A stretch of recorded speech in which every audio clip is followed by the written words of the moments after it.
ดีดีไปนะ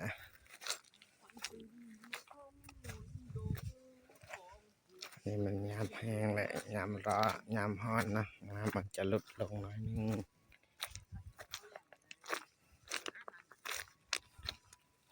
และนี่ก็เป็นตูบที่นักท่องเที่ยวเข้ามาพักเศร้าเนาะก็บ่รู้คือกันว่าเขาอยู่ไทยมาอยู่น้ำคานเด้อปานแอนทางไปต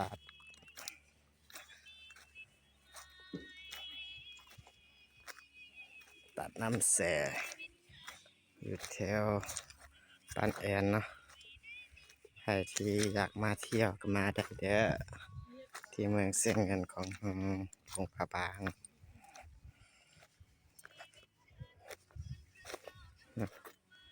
ตูบทิวจะเย็นอยู่แคมป์น้ำตัว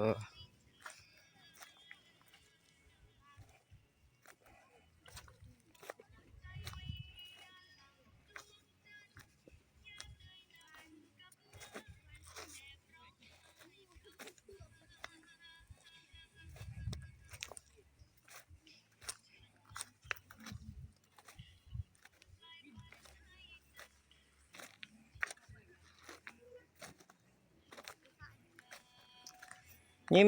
ม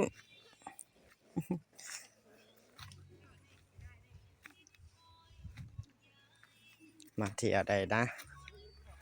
มาได้ทุกคนเด้อมีตูบให้นั่งสูมวิวเย็นๆนะจะมีวันที่เล่นโดดน้ำลินมีตูบให้เช่าที่แคมป์นำคานนะที่บ้านแอนเมืองเสียงเงินกันเราพระบางเฮาใจมาได้เด้อเที่ยวอยากไปตัดแสก็มีเหือเข้ามาไปส่ง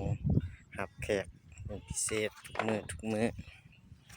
อันนี้ก็จะเป็นเหือที่ก็รับแขกไปส่งที่ตัดแสนะ